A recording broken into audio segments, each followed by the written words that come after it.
statement from Coach about the game, and then we'll open it up for questions to Victor only, and then we'll excuse him afterwards and give it back to Coach. So, Coach, whenever you're ready. Yeah, one of the things that I have in my hand is a stat sheet, and I haven't looked at it. Assistant coach handed it to me, and our post-game speech went something like this, is that stats don't matter. Stats disappear and they go one way or the other. This was about people. This was about people trying to compete and do everything they could possibly do. My blink of the game is they made more shots than we did. I thought that the first 5 minutes of the game, we had 3 or 4 layups roll out and they knocked down 3 or 4 shots. I don't know what the stats say right now, but it feels like they shot 50% from the three-point line, and it feels like we shot about 20%. And don't know if that's right, but I coached a lot of years, and I'm going to say that we helped off a couple guys to double off people, and hats off when you try to find a weak spot or an opportunity to take an advantage here and there, and when they're striking like that. But as I said to the team over and over, I'm never going to trade stats for people. And when we had Victor Joseph and Donovan Fields just laying it all in their heart and soul out there, didn't make baskets tonight. Thought we did an okay taking care of the ball, and we tried to implement the game plan. But at the end of the day, he who makes buckets wins game. It's a real simple philosophy, and hats off to Santa Barbara's multi-pronged attack. Questions for Victor only?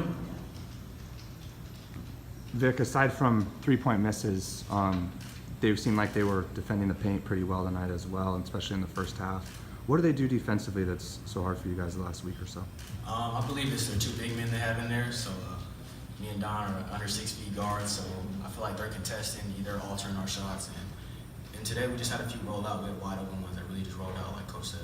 Yeah. What do you? Hey Victor, so you guys, you beat the Gauchos, first game of the Big West season by a point. The last 2 games, kind of different. I mean, what would happen? I mean, the Gauchos just turn it on. I mean, what was the difference in these two games versus the first game? The first game, I believe, they weren't hitting as many threes. They didn't feel like they were really knocking down as many threes. These last 2 games, they came out hot first half, and even the second half, they just continued that. They just were knocking down threes. It just felt like they were knocking down more threes. Like Coach said, we didn't go over any stats or anything, but it just felt like every time we get a stop, go on a run, they hit a big 3 and really crush our run like that.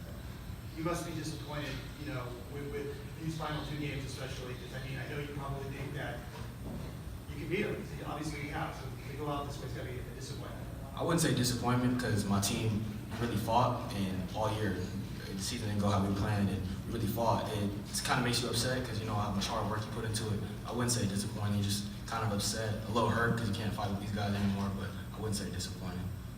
Vic, you mentioned guys kept fighting. Among teammates, what's the conversation when you're down 27 at halftime? Not give up. We felt like the first half, as long as they were hitting shots, and I felt like they were hustling harder than us. And we just had to come out the second half, like Coach said, chip away. There's no 20-point play, so we just kept chipping away, fighting on the offense and defensive glass, and really chipping away at that league. And we just kept fighting. Any other questions for Victor? Can you kind of wrap up your career, knowing you're senior and you went to your Big West tournament, and kind of what Cal Poly and wearing the jersey means to you? Playing in the Big West is a dream because most of my family's from Long Beach, so I grew up watching Long Beach State, watching Casper Ware, Mike Caffey, those guys. So always wanted to compete in the Big West, even though the Pac-12 is right up the street. I just always wanted to be in the Big West because I watched those games growing up. And it's just a blessing, man, to be here at such a prestigious university like Cal Poly and playing for a legendary coach like Joe Calero. Just really a blessing. Yeah, it's just a dream come true, man. But it didn't go the way I planned, but it's just a blessing. Everything happens for a reason. His senior night went like it planned. Yeah, I would say that. Jake, what's next for you after basketball? I know that's probably the last thing on your mind right now, but could we see like a run in the G League like we saw out of David DeWalk out of you? Yeah, it's up in there, but I'm definitely want to explore my professional career and see where I can keep going with basketball. All right, thank you, Victor. You are excused. 100% class. we'll open it up now for questions for Coach.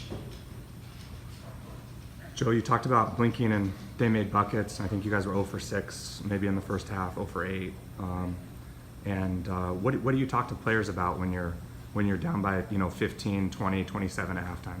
Well, the biggest thing was we trying to review what our game plan was. The game plan for us was to really try to pick up the pressure, the perimeter pressure.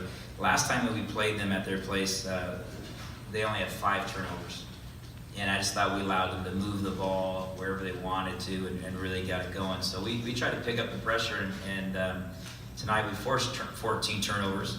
And then, of course, Cal Poly basketball is to move the ball and keep your own turnovers down. We had, only 7 turnovers for the night and 11 assists. So in any other statistical situation, you might look at it and go, wow, that's not bad. We didn't kick the ball around and show incompetence. I thought the 2 things that we did poorly was defend the glass, rebound. I thought there were a number of times in which we got our heart broken because we played good defense, and then I remember one time Heidegger hit a 26-footer, the hand his face with the shot clock going down. And those are emotional stabs where she played good defense and they get a good big offensive board and a putback. And I thought there's probably 8 to 10 points that are emotional backbreakers. And then when you miss a layup and the ball hangs on the rim in that first 3 to 4 minutes, you go back to, hey, this is the game. And what was strange about it was eerie. Our first game we played at Cal Poly, we're down 22-2, and we're on our home court, a 20-point deficit. And I said, hey, we're not playing that bad. We're missing shots, and they're making shots. Our guys went okay, and by halftime it was an 8 or 10-point game. So we just wanted to try to get the game back down to 12, 10, 12, 14, and low teens, and just chip away, and then make it a little bit tighter and make that run. And at one point we got down to maybe 16 or 18, and just try to hope to change the tide and the emotion and the energy. But obviously way too big of a hole. But you got to give them credit. I think that's as good of 5 players, starters, that from top to bottom that we played against in the last 9 years. They remind me of Long Beach State 5 years ago, where Long Beach State had 5 guys at 5 positions. Their point guard was excellent. Their shooting guard was excellent. Their 3 was excellent. They had inside posts and so forth. And it was just that depth at every direction. When Canty was out for a bit, they were a very good team, but they some people were able to knock them off a little bit. When Canty's back in there, and you got a 5-man that scores and gets offensive rebounds and a little bit of depth coming in off the bench to bang. I believe that's a team that has all the tools to win the conference championship. And you can see by their record that obviously they've demonstrated that over the course of 3 or 4 months.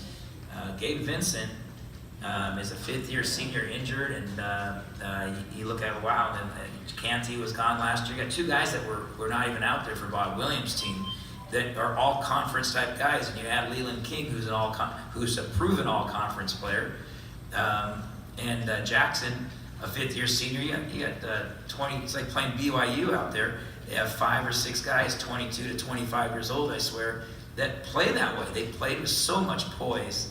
They're unselfish, they're smart, they're well coached, they're disciplined, and they're mature. That's a big word in college basketball, to have maturity.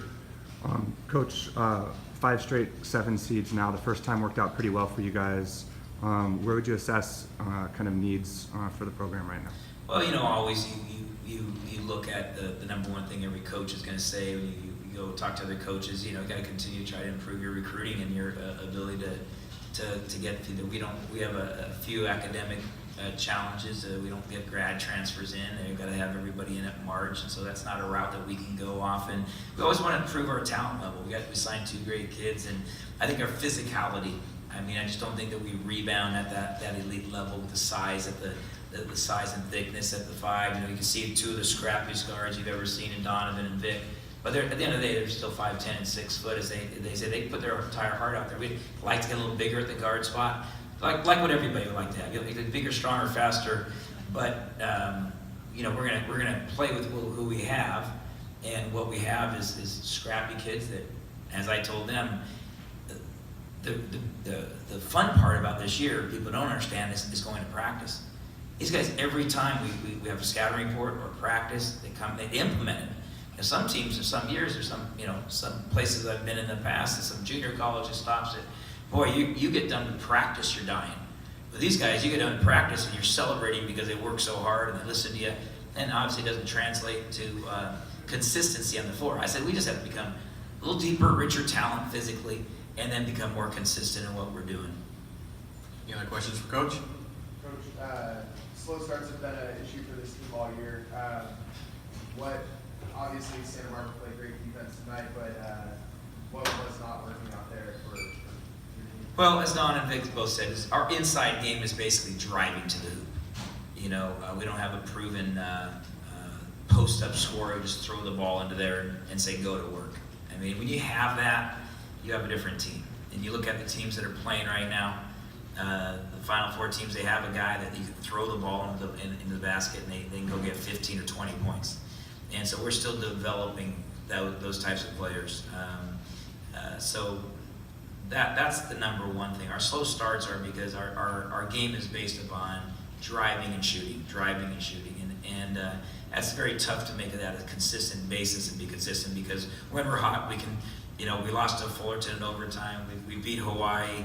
You kind of go through the list that we can compete on any given night. We beat Santa Barbara after being down by 20. We showed that we could shoot 65% in the second half and make those comebacks and that type of stuff. That's what would have to have happened. So we're a jump shooting team, and everybody's heard live by three, die by the three. Unfortunately, we die more often than not because you don't have that consistent inside to balance your percentages up. We're working on it. And, second question for you. It seemed like you guys made a much more concerted effort to get to the line in the second half. Was that the offensive game plan, especially with one of the top free throw shooters in the country? Yeah, I just thought that we were attacking, but not to space. I thought when we saw the bodies, we were like, oh, he's kind of stopping there. I said we have to get to the free throw line, make free throws, get rest, and then get into more stops. And that was really it. So here we got to be much more aggressive to the open space when the guy's there. We just weren't turning the corner. I think Don, Vic, Marcellus got to the free throw lines, just kind of imposing your will a little bit more so that we could get to the line and stop the clock. I think the easiest way to score sometimes is those good old-fashioned free throws that I think we're top 10 in the nation. So that shows you we're recruiting kids that are talented.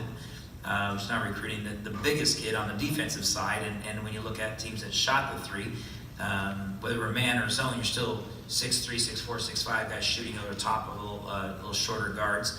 And so they got to make it up with their heart and their soul. And some nights we can.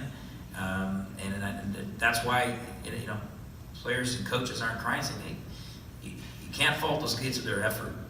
We like to have Kevin Durant's length out there. That's really helpful on defense. But that's not the gift those guys have right now. All right, thank you, Coach. Thank you. Safe